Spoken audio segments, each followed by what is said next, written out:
ഈ ഹോം സിനിമയ്ക്ക് മലപ്പുറം മോഹനം കലാലയത്തിൻ്റെ എല്ലാവിധ ഭാവങ്ങളും നേരുന്നു.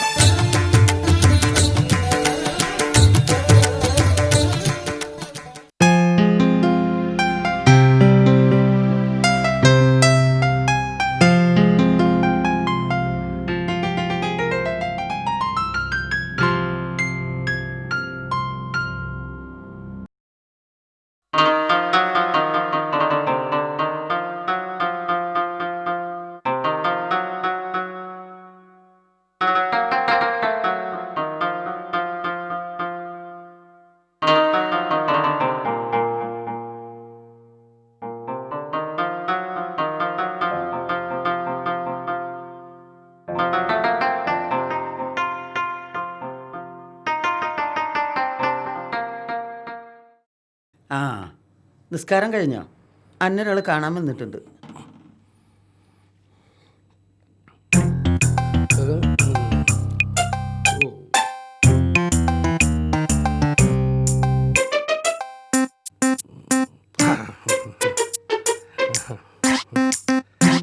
നമ്മൾ തമ്മിൽ പരിചയമില്ല.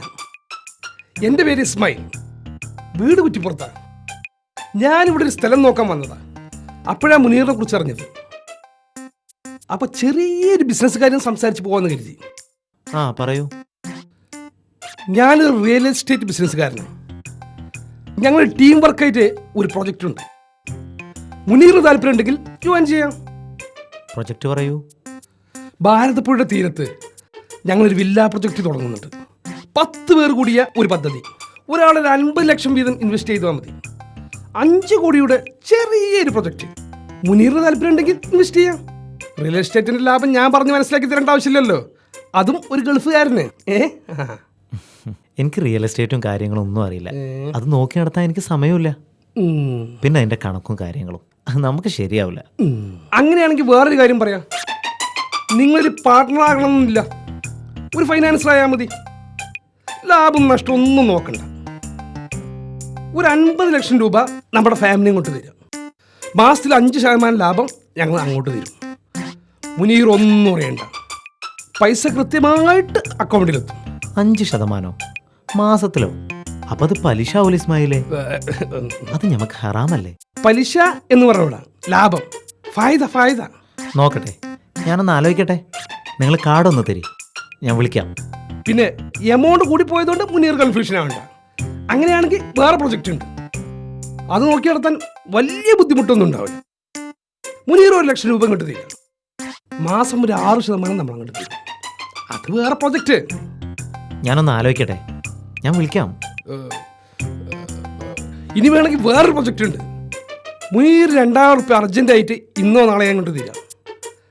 ഞങ്ങളുടെ ഫാം നിങ്ങൾക്കൊരു ഫോം തരും, അതുകൊണ്ട് DPC ഒക്കെ എടുത്തിട്ട്. മുനീർ 4 ആളങ്ങോട്ട് ചേർത്താൽ മതി. മുനീർ 2000 കിട്ടി.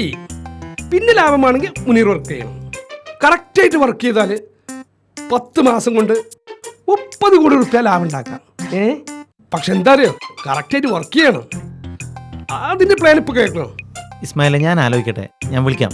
അല്ല ഇസ്മായിലെ, നമ്മുടെ ഫേമിന്റെ പേര് പറഞ്ഞില്ല. അത് പറയാൻ വിട്ടു. ഇസ്മ ഇന്റർനാഷണൽ. ഗൾഫിൽ ഞങ്ങൾക്ക് 2 ഓഫീസുണ്ട്. ഇവിടുത്തെ ഓഫീസ് കുറ്റിപ്പുറത്താണ്. സകല വിവരം കാർഡിലുണ്ട്.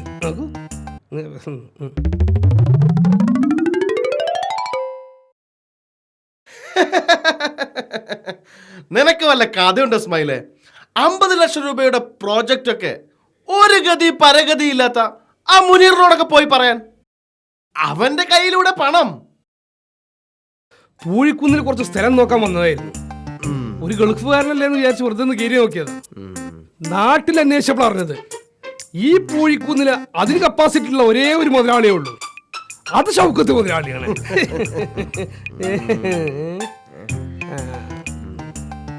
ഗൾഫുകാരെ പറയിപ്പിക്കാൻ മുനീറിന്റെ മാതിരി കുറെ അലവലാദികൾ. നിങ്ങളൊരു കാര്യം ചെയ്യും, അടുത്ത വെള്ളിയാഴ്ച നമുക്കൊന്ന് ഇരിക്കാം. നീ ഒരു പ്രൊജക്ട് റിപ്പോർട്ട് കൊണ്ടുപോവാ, എനിക്കൊന്ന് സ്റ്റഡി ചെയ്യണം. വേറെന്തെങ്കിലും കൊണ്ടുവരണോ? വേറെന്തെങ്കിലും എന്ന് വെച്ചാൽ? അല്ല, നിങ്ങൾ ഈ മുതലാളിമാരുടെ ഓരോ ശീലങ്ങളും കാര്യങ്ങളും. ഓ, മനസ്സിലായി. സ്മൈൽ ആള് മിടുക്കനാണല്ലോ. ഞാനൊന്ന് കെട്ടി കാര്യം തീർത്ത ആളാണെന്ന് ഇസ്മായിൽ അറിഞ്ഞു കാണുമല്ലേ? കള്ളൻ. എന്നാ പിന്നെ മീറ്റിംഗ് ഭാരതപ്പുഴ തീരെ തന്നെ ആവാം. എന്തേ? ആയിക്കോട്ടെ. ഇനി അങ്ങോട്ട് നടക്കട്ടെ കാര്യങ്ങൾ പട്ടാന്ന്. കുഞ്ഞേമാക്കാന്റെ തേങ്ങരച്ച ബീഫ് കറിനെ പറ്റി ഞാൻ ഗൾഫിൽ റൂമിലുള്ള എല്ലാരോടും പറഞ്ഞിരിക്കണം.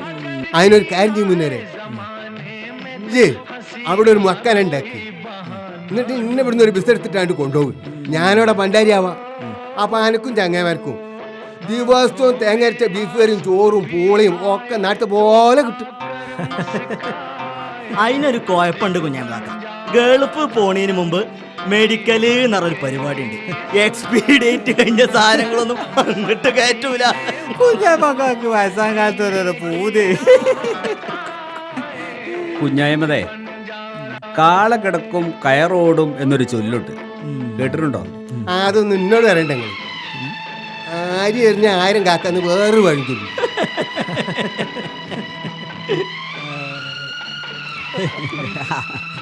കുഞ്ഞമ്മതെ, മധുരം കുറഞ്ഞൊരു ചായ സ്ട്രോങ് ആയിക്കോട്ടെട്ടോ. മുനീറെ, നിന്നെ അന്വേഷിച്ച് ഞാൻ നടക്കുക. അടുത്ത മാസം നമ്മുടെ ക്ഷേത്രത്തിലെ ഉത്സവമാണെന്ന് തനിക്കറിയാലോ. അപ്പൊ തന്റെ ഒരു ഗാനം അവിടെ നിർബന്ധം. ഹിന്ദുക്കൾ അമ്പലത്തിൽ പാടുന്നത് ശരിയാവോ? എടോ പോയിക്കുന്ന, നിങ്ങൾ വല്ല ബുദ്ധിജീവിയാന്ന് പറഞ്ഞിട്ട് എന്താ കാര്യം? വിവരം ഉണ്ടെങ്കിൽ ശബരിമലയിൽ സാക്ഷാൽ അയ്യപ്പസ്വാമിക്ക് ഉറങ്ങണമെന്നുണ്ടെങ്കിൽ ക്രിസ്ത്യാനിയായ യേശുദാസ് പാടി അരിവരാസനം കേൾക്കണം. ഒന്നിറങ്ങണമെന്നുണ്ടെങ്കിൽ മുസ്ലിം ആയിരിക്കുന്ന വാവരി സ്വാമിയെ കാണുകയും വേണം. ഇതറിയങ്ങൾക്ക് ഇങ്ങളെ പോലുള്ള നിരീശ്വരവാദികളുടെ മനസ്സിലാണ് ഈ വർഗീയത. പൂഴിക്കുന്നൻ അങ്ങനെയൊക്കെ പറയും ബാലേട്ട, ഞാൻ എന്തായാലും പാടും. നല്ലൊരു അയ്യപ്പ ഭക്തിയാണ്. പിന്നെ മുനീറെ, പാട്ട് മാത്രം പോരാ, ചെറിയൊരു സംഭാവന കൂടി വേണം.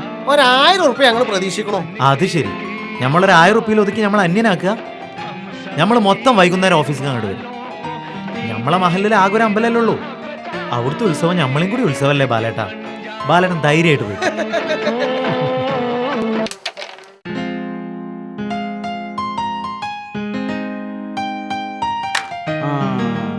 അല്ല മുനീറേ, ഞാൻ നിന്നോടൊരു കാര്യം ചോദിക്കാൻ വിചാരിക്കായിരുന്നു. അടുത്ത മാസമാണല്ലോ നമ്മുടെ അമ്പലത്തിൽ ഉത്സവം. നീ ആണെങ്കിൽ പാടാമെന്ന് ഏൽക്കുകയും ചെയ്തു. എന്താ നിനക്ക് ഈ പ്രാവശ്യം ലീവ് കൂടുതലുണ്ടോ? അതല്ലേ മുനീർ, എനിക്കിപ്പോ ഭയങ്കര ഫ്രീഡാ തന്നെ. ലീവ് എത്ര വേണമെങ്കിലും എടുക്കാം. നമുക്ക് തോന്നുമ്പോ പോയാ മതി. ബോസനെ പാട്ടൊക്കെ പാടി മണി അടിച്ച് കയ്യിലെടുത്തിട്ടുണ്ടാവും. നമ്മളെ മുനീറ് എവിടെ ചെന്നാലും ചെന്നോടം രാജാവല്ലേ. അടിച്ചല്ലേ. അല്ലെങ്കിലും ക്ലബിന്റെ വാർഷികം അമ്പലത്തിലെ ഗാനമേളക്കായിട്ട് പൂഴിക്കുന്ന് പഴയ പൂഴിക്കുന്നനായിട്ടുണ്ട്. അതെ അതെ അതെ, നമ്മുടെ പൂഴിക്കുന്നന്റെ ഭാഷയിൽ പറഞ്ഞാൽ ആർദ്രമായി. മുനീറെ, എന്താ നോക്ക? അടി അടി അടിച്ചോളൂ. എന്താ നോക്ക? സുഖം തന്നെയല്ലേ? മുനീറിനെ ഞാനൊന്ന് കാണാൻ ഇറങ്ങിയതാ. നമ്മൾ ആഴ്ചയ്ക്ക് സുഖമില്ലാതെ ഇന്നലെ ആസ്പത്രിയിൽ അഡ്മിറ്റ് ആക്കി. അവിടുത്തെ സ്കാനിങ്ങും പരിപാടിയൊക്കെ കഴിഞ്ഞപ്പോൾ പൈസ ഒരുപാട് ചിലവായി. ഇനിയൊരു 4-5 ദിവസം കിടക്കണം. പൈസയ്ക്ക് നല്ല ബുദ്ധിമുട്ടുണ്ട്. മുനീറിനോടല്ലാതെ ആരോടെ ചോദിക്കുക. ഒരു 3000 ഉറുപ്പിക എടുക്കാണ്ടാവും. പിന്നെന്താ നോക്ക? നിങ്ങളൊരു ബേജാറും ആവണ്ട. ഞമ്മളൊക്കെ അല്ലേ. ഞാൻ വൈകുന്നേരം വീട്ടിൽ അങ്ങോട്ട് വരാം. നിങ്ങൾ ധൈര്യമായിട്ട് പോയിക്കോളൂ. മുനീർ പറഞ്ഞാക്കിയ സമാധാനം.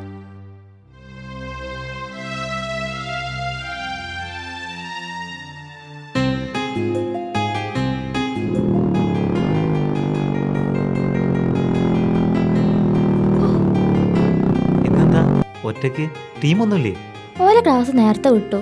അതേതായാലും നന്നായി. അന്നൊന്ന് ഒറ്റയ്ക്ക് കിട്ടിയാലോ. ഞമ്മളെ മമ്മദ് ഖാന്റെ ആയിഷ ആശുപത്രിയിലാ. ഞാനും അറിഞ്ഞു, കുറച്ച് സീരിയസ് അത്രേ. എനിക്ക് അവിടെ നിന്ന് പോണം. അതിന് നിന്റെ സഹായം വേണം. എന്ത് സഹായോ? ഇതിങ്ങനെ 2-3 എണ്ണം കയ്യിലിട്ട് നടന്നിട്ട് വലിയ കാര്യമൊന്നുമില്ല. സ്റ്റോക്ക് കഴിഞ്ഞ മോനെ? ഒരു വിധം. പിന്നെ വളയൊക്കെ തരാം. 17-ാം തീയതി സൈനാബാന്റെ കല്യാണ. അന്ന് എന്റെ കയ്യിലെ വള കണ്ടില്ലെങ്കിൽ ഉമ്മ എന്നെ കൊല്ലും. 17-ാം തീയതി അല്ലേ? 16-ാം തീയതി നിന്റെ കയ്യിൽ വളയുണ്ടാകും. പോരെ? ഞാൻ കൊണ്ടുവിടണോ വീട്ടില്? വേണ്ട, ഞാൻ പോയിക്കോളാം. കരടി, ഞാൻ കൊണ്ടുവിടാം. കല്യാണത്തിന് മുമ്പ് പുറത്ത് വെച്ചുള്ള മുഹബത്തൊന്നും വേണ്ടാന്ന് ബാപ്പായുടെ ഓർഡർ ഉണ്ട്. പോയി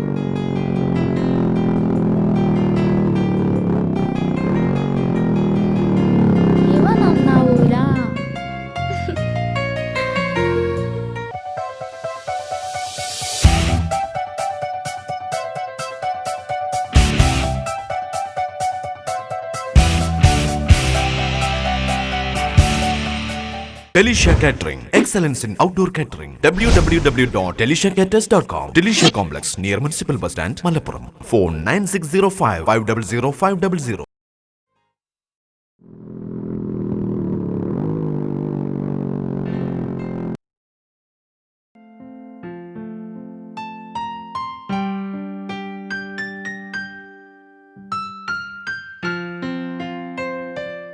ആയിഷയെ കഴിഞ്ഞ ആഴ്ച കണ്ടപ്പോ ഒരു കുഴപ്പമുണ്ടായിരുന്നില്ലല്ലോ, പിന്നെ പെട്ടെന്ന് എന്ത് പറ്റി? ഈ കുഴപ്പമില്ലാത്തവർക്ക് കുഴപ്പമുണ്ടാവാനാണല്ലോ ഈ രോഗം എന്ന് പറയുന്നത്. അതാണ് കുഴപ്പം. ബാലേട്ടാ ഞാൻ വൈകില്ലല്ലോ. എങ്ങനെയുണ്ട് നമ്മളെ മമ്മദിന്റെ മോക്ക്? കുഴപ്പമില്ല, അപ്പൊ ഭേദമുണ്ട്. അവൾക്ക് മുമ്പ് തന്നെ ആസ്തമന്റെ സോക്കറ്റ് ഉണ്ടായിരുന്നു. ദാ ബാലേട്ടാ പിടിക്കും. മുനീർ ഇരിക്ക, എല്ലാവർക്കും പായസം കുടിച്ചിട്ട് പോവാ. ഉണ്ണിയായരെ ആ പായസം കൊണ്ട് എടുത്തോളൂ.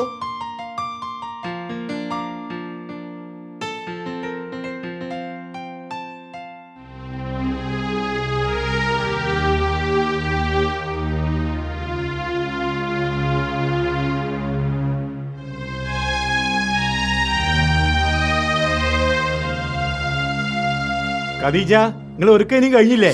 ഒന്ന് വേഗം നോക്കി. റസിയ, എവിടെ എന്റെ ഷംന? കഷ്ടപ്പെട്ട് സ്വർണം വാങ്ങിയതേ ഇങ്ങനൊരു കാര്യത്തിന് പോകുമ്പോ മാനം കെടാതിരിക്കാൻ വേണ്ടിട്ടാ. ആദ്യം ഈ സ്വന്തം കാര്യം നോക്കാൻ പഠിക്ക്, എന്നിട്ട് മതി പരസഹായമൊക്കെ. മുനീറെ, ഇത് കണ്ടില്ലേ ഇവളുടെ ഒരു പണി? ഓളെ കയ്യിലാകെ 2 വളയുണ്ടായിരുന്നുള്ളൂ. അതാണെങ്കിൽ ഓള് ഷംനയ്ക്ക് കൊടുത്തിക്കണം. അല്ല, ഇതെങ്ങനെ എന്റെ കയ്യിൽ വന്നു? അതാണമ്മ മുനീർ. ഈ വള ഷംനക്ക് കൊടുക്കുമ്പോ ഇവൾ എന്നോട് പറഞ്ഞിരുന്നു 17-ാം തീയതി സൈനബാന്റെ കല്യാണാണെന്നും ഈ വള അവിടെ പോയി വാങ്ങണമെന്നും. ഞാനത് വിട്ടു. ഇന്ന് രാവിലെ ഓർമ്മ വന്നു, നേരെ ഷംനന്റെ വീട്ടിൽ പോയി വള വാങ്ങി. റസിയ, ഈ കണ്ടുപഠിക്കും മുനീറിനെ. ആ, ഇനി നേരെ വഹിക്കണ്ട, ബാപ്പ അവിടെ കയറ് പിടിച്ച് നിൽക്കണു. ശരിയാക്കി തരാം ഞാൻ. ആ പിന്നെ വാർഷികത്തിന് സജീവമായിട്ടുണ്ടാവണം.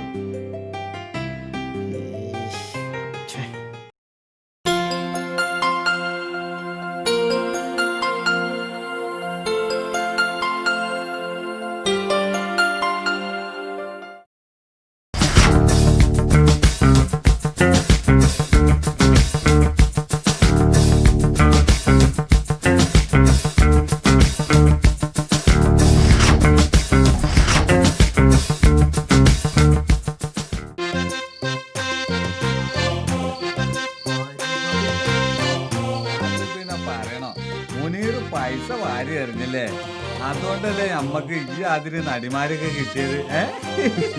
പിന്നെ അടുത്ത മുനീറിന്റെ വരവിന് നമുക്ക് കാവ്യമാധവനെ തന്നെ. അതാരാ? അതറിയില്ലേ? ഇതെന്ത് കലാകാരനാ? ഇടയ്ക്കൊരു സിനിമ ഒക്കെ കാണണേ. അത് ശരി, കലാകാരനാണുള്ള മാർഗം എനിക്ക് ഇപ്പൊ കൂടിയിട്ടു. അതെന്താ? അല്ല, കാവ്യമാധവൻ ആരാന്ന് അറിഞ്ഞാ പോരെ.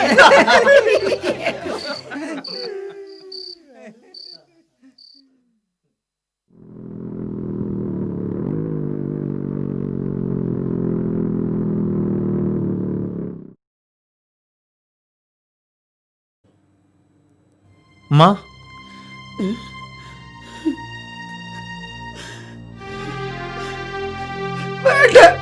എനിക്ക് കാണണ്ട. അമ്മ എന്താ അമ്മ? അമ്മക്ക് എന്തു പറ്റി? പറ്റിയത് ഉമ്മാക്കല്ല, അനക്ക. മസ്കറ്റ് നിക്ക വിളിച്ചിരുന്നു, അന്റെ വിശേഷങ്ങളൊക്കെ പറഞ്ഞു. മൂപ്പര് ഇന്നലെ വിവരങ്ങളൊക്കെ അറിഞ്ഞത്. അന്റെ ദുബായിലെ പണി പോയില്ലേ? 4 മാസം എവിടെ ജയിലിലായിരുന്നു അല്ലേ? എന്തിനാ മുനീറെ ഞങ്ങളോട് ഇതൊക്കെ മറച്ചു വെച്ചത്? ശരിയാണോ മുനീറെ ഇതൊക്കെ? ശരിയാണ് താത്ത, കേട്ടതൊക്കെ ശരിയാണ്. ഞാൻ തെറ്റൊന്നും ചെയ്തിട്ടില്ല, എന്നെ ആരോ ചതിച്ചതാണ്. ഇനി ഒന്നും പറയണ്ട.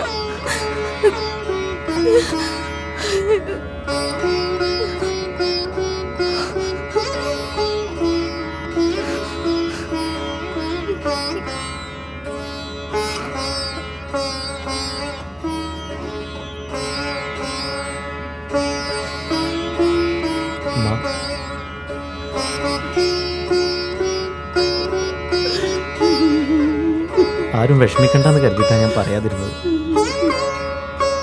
കുറച്ച് ദിവസം കഴിഞ്ഞിട്ട് മറ്റൊരു ജോലിയൊക്കെ കിട്ടിയിട്ട് പറയാനാണ് ഞാൻ കരുതിയത്. അമ്മ വിഷമിക്കണ്ട.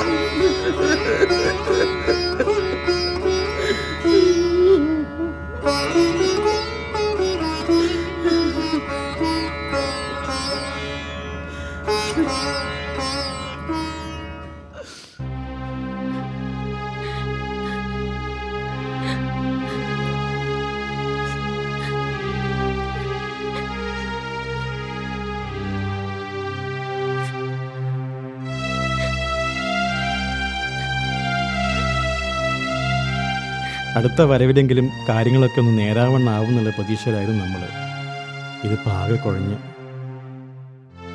അവിടെ പണി പോയ കാര്യം, ജയിലിൽ പോയ കാര്യമൊക്കെ അന്നോടെങ്കിലും പറഞ്ഞിട്ടുണ്ടാവില്ലേ? എല്ലാ കാര്യങ്ങളും പറയുന്ന ആളല്ലേ?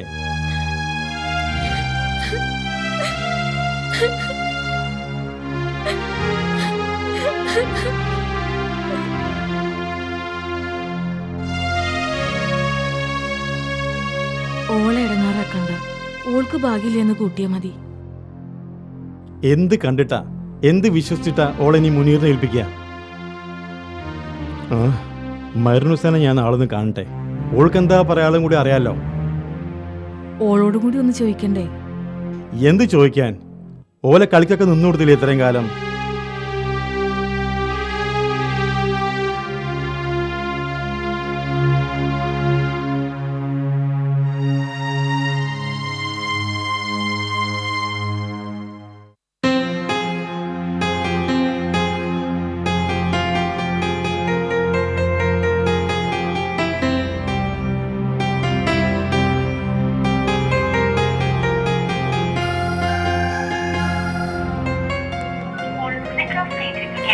Airtel customer you're trying to call is switched off.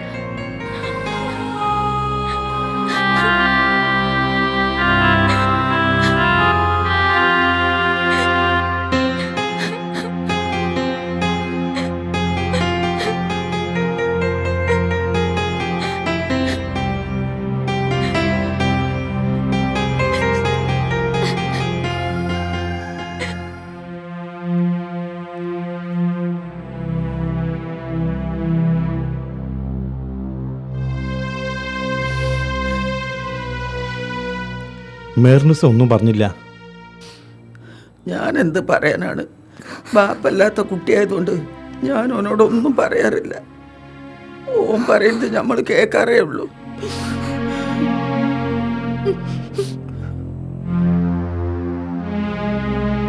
നാട്ടുകാർക്കൊക്കെ അവനെ വലിയ കാര്യമെന്ന് കേൾക്കുമ്പോ, ഓന്റെ കളിയും ചിരിയും കാണുമ്പോ ഓ സന്തോഷമായി കഴിയണമെന്നേ കരുതിയിട്ടുള്ളൂ. ഇത്ര വലിയ കുടുക്കിലും തീയിലാണോ കഴിയുന്നത്? ഞങ്ങൾ അറിഞ്ഞില്ലല്ലോ.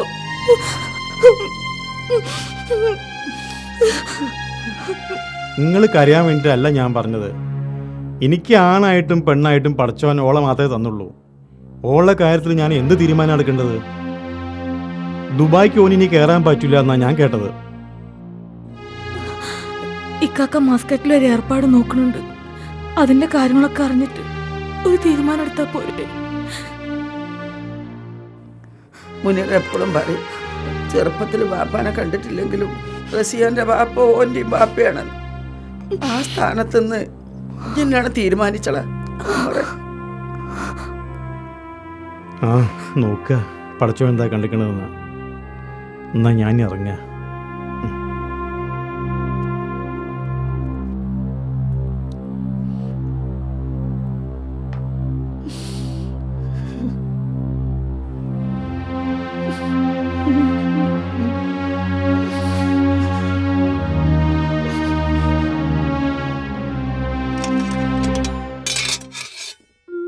എന്നാലും വല്ലാത്തൊരവസ്ഥയായി പോയി.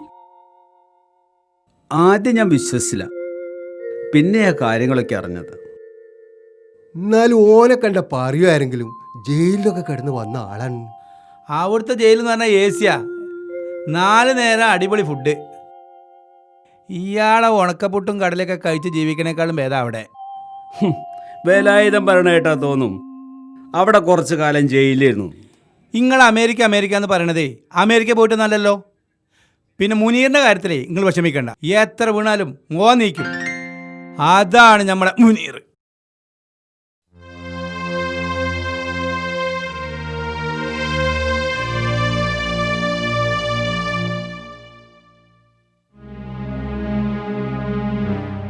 എന്നാലും മുനീറേ, അനക്ക് ഞങ്ങളോടേലൊന്ന് പറയാനു കാര്യങ്ങളൊക്കെ.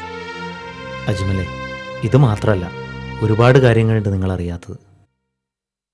ആരെയും വിഷമിപ്പിക്കണ്ടെന്ന് കരുതിയിട്ടാ ഞാനൊന്നും പറയാതിരുന്നു. ഇനിയെല്ലാം പറയാം. ആരും എന്നെ വെറുക്കരുത്. എന്താ മുനീർ പറയുന്നത്? ഞങ്ങളെ മുനീറിനെ വെറുക്കേ? ഗൾഫിലേക്ക് പോകാൻ എനിക്കൊരു താല്പര്യം ഉണ്ടായിരുന്നില്ല. അത് നിങ്ങൾക്കും അറിയാമായിരുന്നല്ലോ.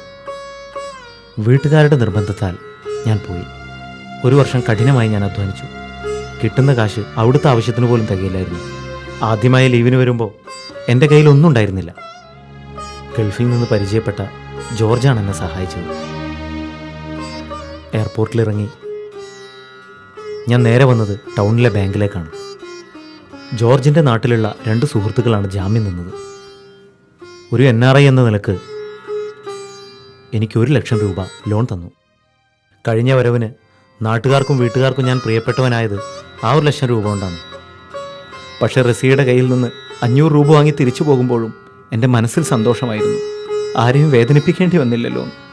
പിന്നെ 1 വർഷം ഞാൻ ഗൾഫിൽ ജോലി ചെയ്തു. കഷ്ടപ്പെട്ടാണെങ്കിലും ലോൺ അടച്ചു തീർത്തു. അടുത്ത ലീവിന് വരുമ്പോഴെങ്കിലും കാശൊക്കെ ശരിയാക്കി നാട്ടിലേക്ക് ഹാപ്പിയായി വരണം എന്നായിരുന്നു എനിക്ക്. എയർപോർട്ടിലെത്തി. അവിടെ വെച്ച് എന്നെ പോലീസ് പിടിച്ചു. എന്തിനാണെന്ന് എനിക്കിപ്പോഴും അറിയില്ല. 4 മാസം ജയിലിൽ കിടന്നു. എൻ്റെ പണി പോയി. പിന്നീടാണ് ഞാൻ കുറ്റവാളിയല്ലെന്ന് പോലീസിന് ബോധ്യപ്പെട്ടത്. ആരോ തെറ്റായ വിവരം ഒറ്റിക്കൊടുത്തതാണ്. എല്ലാം അറിയുന്ന ഒരാളുണ്ടായിരുന്നു, എൻ്റെ റസിയ. അവളോട് പോലും ഞാൻ ഈ വിവരം മറച്ചു വെച്ചു. അവളെ എനിക്കിനി കാണാൻ കഴിയില്ല. കാര്യമല്ല മുനീറ, അന്ന് എങ്ങനെ നമ്മൾ കണ്ടിട്ടില്ലല്ലോ. ഇപ്രാവശ്യം ലോൺ എടുത്തപ്പോൾ 50,000 ബാങ്കിൽ തന്നെ വെച്ചു. എല്ലാ ജോലിയും കഴിഞ്ഞ് ഒരു ഏർപ്പാടും കണ്ടുപിടിച്ച് എല്ലാം അവളോട് പറയണമെന്ന് കരുതിയതാ. പക്ഷെ അതിൻ്റെ ഇടയ്ക്ക് എല്ലാം തീർന്നു. ഒന്നും തീർന്നിട്ടില്ല മുനീറെ, എല്ലാം ശരിയാവും. നീ റസിയനെ പോയി കാണണം. നെഞ്ച് തകർന്നിരിക്കുകയാണ് അവള്. നീ അവളെ കാണണം.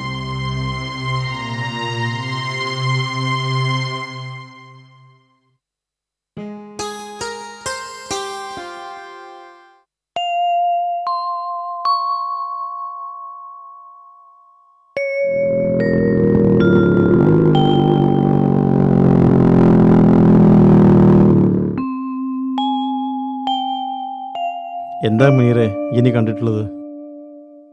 ഒന്നും ആലോചിച്ചിട്ടില്ല പാപ്പ. കുടുങ്ങുമ്പോഴൊക്കെ പടച്ചോര് വഴി കാണിച്ചു തന്നിട്ടുണ്ട്. അതിലേ ഉള്ളൊരു പ്രതീക്ഷ.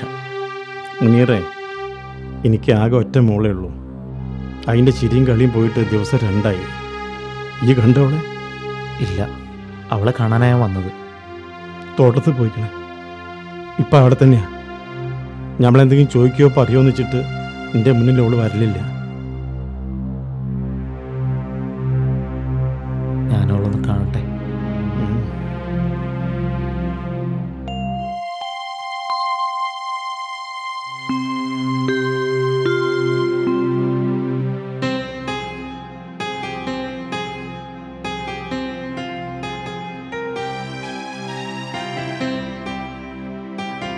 റസിയ,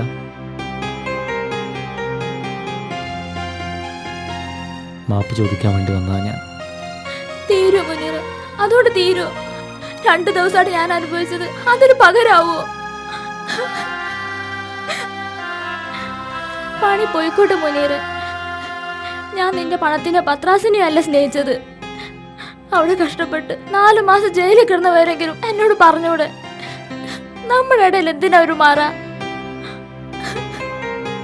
പറ്റിപ്പോയി റസിയ.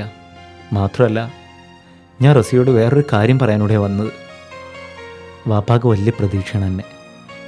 എല്ലാം നഷ്ടപ്പെട്ട മുനീറിൻ്റെ ഭാര്യയായി നിന്നെ കാണാൻ മൂപ്പർക്ക് ഇനി കഴിയും തോന്നുന്നില്ല. രക്ഷിതാക്കളുടെ മനസ്സ് നമ്മൾ മനസ്സിലാക്കണം. വയസ്സായ ആൾക്കാരാണ്, അവരുടെ സന്തോഷമാണ് നമ്മുടെ സന്തോഷം. അതുകൊണ്ട് റസിയാക്ക് നല്ലൊരു ജീവിതം ഉണ്ടാവാൻ വേണ്ടി പറയാം. നല്ല കുടുംബത്തിൽ പിറന്ന എല്ലാം തികഞ്ഞൊരാളെ റസിയ വിവാഹം കഴിക്കണം. എന്നിട്ട് സുഖമായി ജീവിക്കണം. അനക്ക് വട്ടായോ മുനീറേ? എന്തൊക്കെയായി പറയുന്നത്? യാഥാർത്ഥ്യം. ഓ, ഇതാണോ യാഥാർത്ഥ്യം? ശരി, ഞാൻ അങ്ങനെ ജീവിക്കാം. മുനീറോ? എന്താ മിണ്ടാത്തെ? വെറുതെ ജാട പറയല്ലേ മുനീറേ. അനക്ക് കഴിയോ അത് സഹിക്കേ? എൻ്റെ കെട്ടും ദുബായ്ക്കാരനാണെന്ന് എനിക്ക് വല്ല ആഗ്രഹമൊന്നുമില്ല. നല്ല ആരോഗ്യമല്ലേ എനിക്ക്? ഇവിടെതാ 2 ഏക്കർ പറമ്പുണ്ട്. മുമ്പ് ഈ കളിയാക്കി പറഞ്ഞല്ലോ ഞാൻ കൃഷി വികസന ഓഫീസറാണെന്ന്. അതൊന്നല്ലെങ്കിലും നേരത്തിനും കാലത്തിനും വാഴയ്ക്ക് മണ്ണിടാനും വളടാനും ഒക്കെ എനിക്കറിയാം. ജീൻസ് കുപ്പായിട്ട് മാത്രമേ ജീവിക്കൂന്ന് വലിയ നിർബന്ധമൊന്നുമില്ലല്ലോ. ഉണ്ടോ? ദുബായിൽ ചെന്ന അതൊന്നും ചെയ്യാൻ ആർക്കും ഒരു മടിയില്ലല്ലോ. സ്വന്തം നാട്ടിലല്ലേ ഈ ദുരഭിമാനം. അന്നെ ഞാൻ സമ്മതിച്ചു റസിയ. ഈ കാര്യമായിട്ട് പറഞ്ഞാണ്. തമാശ പറയാൻ പറ്റിയ നേരല്ല അത് മുനീറെ. നമ്മളെ നാട്ടില് നമുക്കറിയണ പണി ചെയ്ത് നമുക്കിഷ്ടമുള്ളതോടൊപ്പം ജീവിക്കണം. അതാണ് ജീവിതം. ഇനി കുറെ പൈസ ഉണ്ടാക്കാനാണ് ആഗ്രഹമെങ്കിൽ അങ്ങനെ പൂതിയുള്ളൊരു ജീവിതം കളഞ്ഞ് പോയിക്കോട്ടെ. എനിക്ക് അങ്ങനെ പൂതിയില്ല. എൻ്റെ കെട്ടിയൻ ഒരു പൈസക്കാരനാണെന്ന് പറയുന്നേക്കാൾ എനിക്കിഷ്ടം ഒരു നല്ല മനുഷ്യനാണെന്ന് പറയുന്നതാ. ആ മനസ്സിനെയാ ഞാൻ സ്നേഹിച്ചതും. റസിയ, നീയാണ് പെണ്ണ്, ഈയാണ് എൻ്റെ ഭാഗ്യം. എടി, ബാങ്കിൽ 50,000 രൂപയും കൂടി ഉണ്ട്, ലോണിൻ്റെ ബാക്കി. അത് മതിയാവോ ഈ വിത്തും വളവും കൈക്കോട്ടൊക്കെ വാങ്ങാൻ? അത്രയൊന്നും വേണ്ട മുനീറെ. പണി ചെയ്യാനുള്ളൊരു മനസ്സുണ്ടായാൽ മതി. ഈ ആ പറഞ്ഞ പൈസ ചെലവിനുള്ളതും കഴിച്ച് നാട്ടുകാരെ സഹായിക്കാനുണ്ടാവും. അതും വേണമല്ലോ മുനീർ ആവണമെങ്കിൽ. റസിയ, ഇപ്പൊ ഞാൻ മുനീറായി. റസിയാന്റെ പഴയ മുനീർ.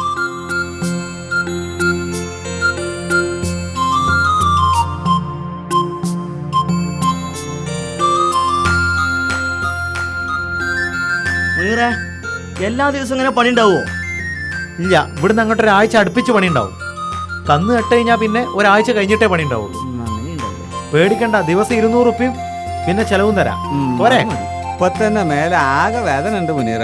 അതാണ് 2 ദിവസം ശരിക്കും അങ്ങോട്ട് പണിയെടുത്താൽ ഒക്കെ ശരിയാവും. അല്ല, ഇതിന് യന്ത്രങ്ങളൊന്നും കിട്ടൂലേ? ഇത് മുണ്ടാതെ പണിയെടുക്ക അജ്മലെ. എല്ലുമുറിയെ പണിയെടുത്താൽ പല്ലുമുറിയെ തിന്നാം എന്നൊരു ചൊല്ലുണ്ട്. പോയിക്കുന്ന എല്ലും പല്ലും മുറിഞ്ഞിട്ട് പിന്നെ തിന്നിട്ട് എന്തിനാന്നുള്ളതാണ്. കണ്ടറിയാത്ത കൊണ്ടറിയുന്ന ഒരു ചെല്ലും കൂടി ഉണ്ട്. എന്നാ വേഗം വിട്ടോളി.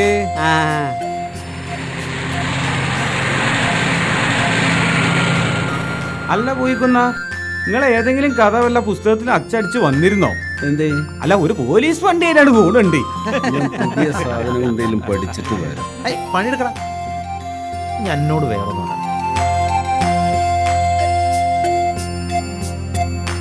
Delicia Catering, excellence in outdoor catering. www.deliciacaters.com. Delicia Complex near Municipal Bus Stand, Malappuram. Phone 9605 500 500.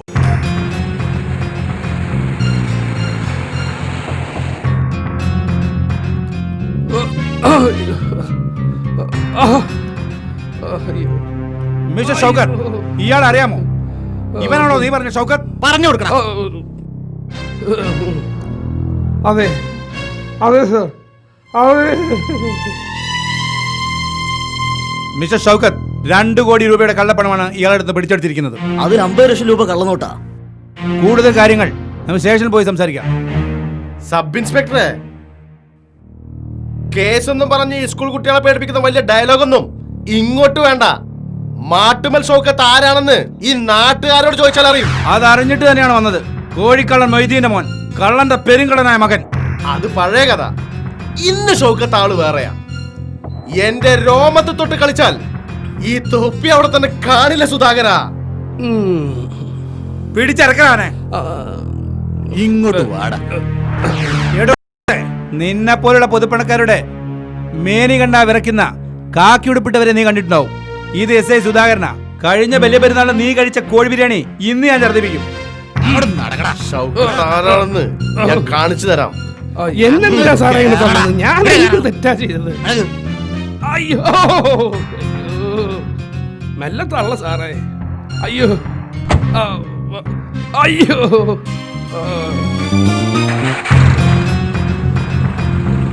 അയ്യോ അയ്യോ, ഞാനെന്ത് ഈ കാലൊന്നും നീട്ടിക്കോട്ടെ സാറേ? മാത്രമല്ല അതൊന്നും സമ്മതിക്കൂലേ? അയ്യോ, നയിച്ചുമ്പോ കുറച്ച് ബുദ്ധിമുട്ടുണ്ടെങ്കിലും അത് കഴിഞ്ഞ് കുളിച്ച് ഭക്ഷണം കഴിക്കുമ്പോ അതിനൊരു ടേസ്റ്റ് വേറെ തന്നെ ഉണ്ട് കേട്ടോ. ആദ്യമായിട്ടാണ് ചങ്ങൈമാരെ നയിച്ചിടന്നും കുളിക്കണതും ഒക്കെ. കുഞ്ഞാമാക്കാന്റെ പീടിയിലെ ഭക്ഷണത്തിന് ഇത്ര ടേസ്റ്റ് കിട്ടുന്ന ആദ്യമായിട്ടാ. അതാണ് പറയണത് നയിച്ചു സാഹുക്കത്തിന്റെ വിവരം ഞങ്ങള് എന്താ ഓനെ പോലീസ് പിടിച്ചു കള്ളപ്പണ കേസില്. അതാ പറഞ്ഞത്, ഇബിലീസിനെ പടച്ചോ മല പോലെ വളർത്തും, പക്ഷേങ്കിൽ നിലനിർത്തൂല. നിലക്കും നിർത്തൂല. അപ്പൊ ഞാൻ പോട്ടെ. ആയിക്കോട്ടെ. അവിടെ പോയി മണ്ണായോ? എന്നെ വീഴ്ത്തിയതിന് പടച്ചോൻ കൊടുത്ത പണിയാ. എന്താ മുന്നേറെ നീ അങ്ങനെ പറയുന്നത്? നിങ്ങൾ ആരോടും പറയരുത്, എന്നെ കള്ളക്കേസിൽ കുടുക്കിയത് അവനാ, ഷൗക്കത്ത്. ഇപ്പൊ പറയണ്ട മുന്നേറെ, അടിച്ച് ഞങ്ങൾ അവന്റെ കോറ്റെടുക്കൂലേ. അതുകൊണ്ടാ ഞാൻ പറയാതിരുന്നത്. ആ ഉടായ്പ് ഇസ്മായിലിന്റെ കൂടെ കൂടിയപ്പോഴേ ഉറപ്പാവും പൊളിന്ന്. അതിങ്ങനെ ആയിന്ന് മാത്രം. എന്നാലും എന്റെ മുനീറ ഓനെ ദുബായിക്ക് കൊണ്ടുപോയത് ഇജല്ലേ. അതാണ് കാലം, പാല് കൊടുത്ത കൈക്കന്നെ കുത്തും. ഒക്കെ ശരിയാവും.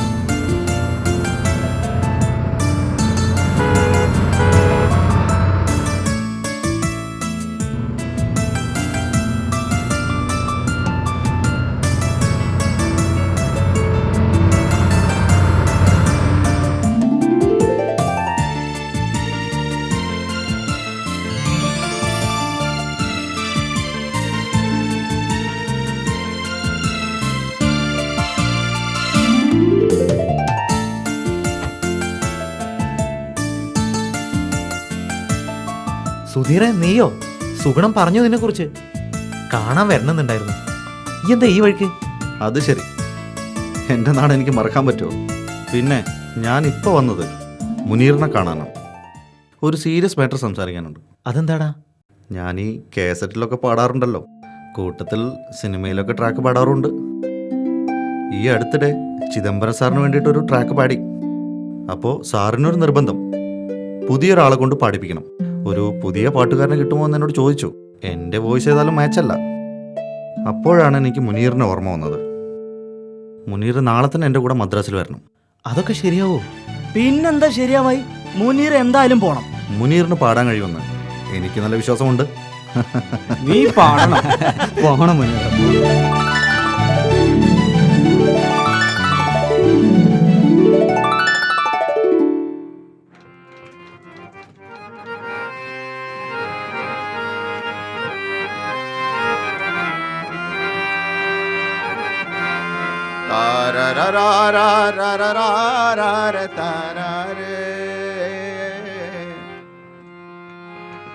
എന്നും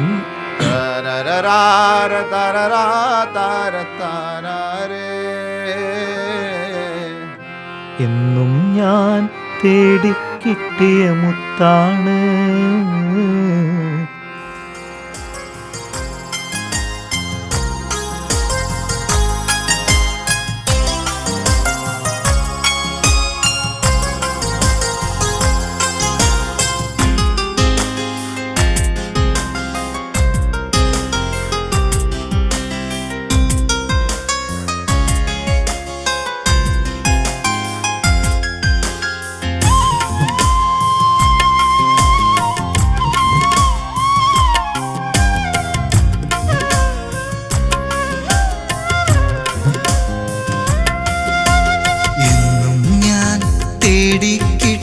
മുത്താണ് അവളെങ്ങും കണ്ടിടാത്തൊരു സുന്ദരിയാ. പൂമിഴികൾ കാണാൻ എന്തൊരു ചേലാണ്. അവളെന്നെ മാത്രം സ്നേഹിച്ച സുന്ദരിയാ. എന്നും ഞാൻ തേടിക്കിട്ടിയ മുത്താണ് അവളെങ്ങും കണ്ടിടാത്തൊരു സുന്ദരിയാ.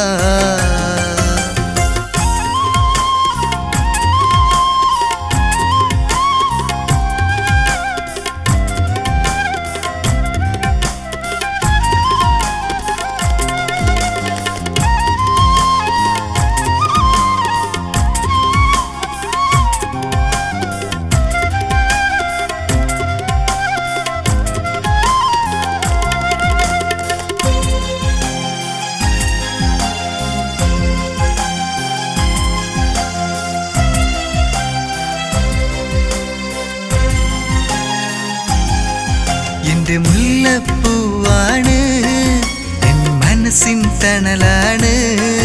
അവൾ പിണങ്ങും സഖിയാണ്, അവൾ പിണങ്ങിയാൽ രസമാണ്.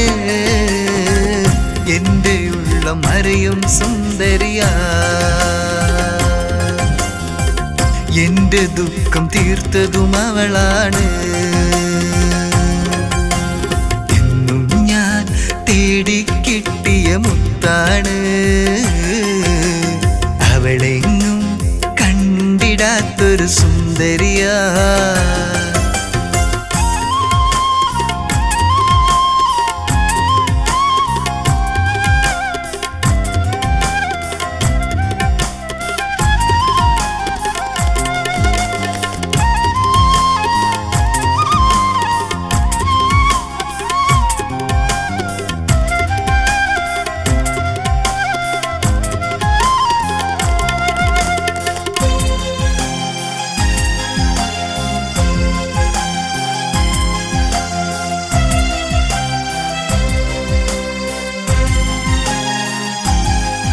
അവൾ കാണാൻ അഴകാണ്, എൻ്റെ ജീവനും അവളാണ്.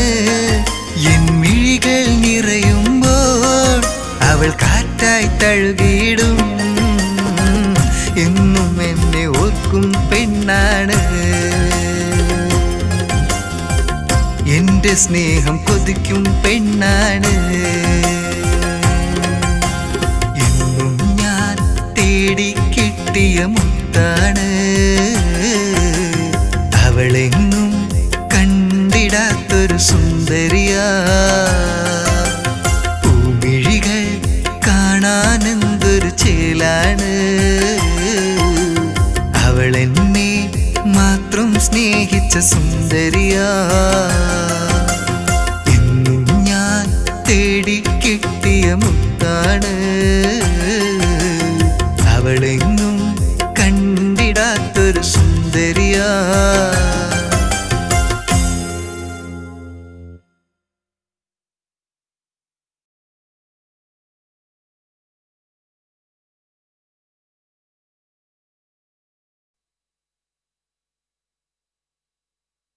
Delicia Catering. Excellence in outdoor catering. www.deliciacaters.com. Delicia Complex near Municipal Bus Stand, Malappuram. Phone 9605 500 500.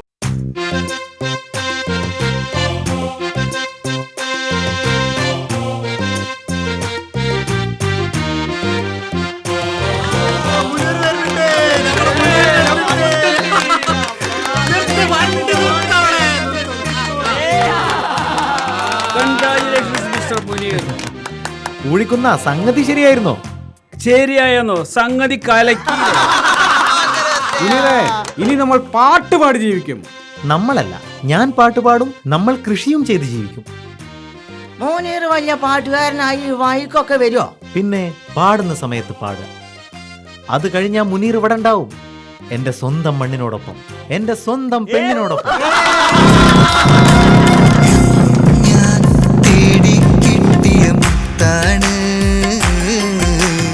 അവളെങ്ങും കണ്ടിടാത്തൊരു സുന്ദരിയാ.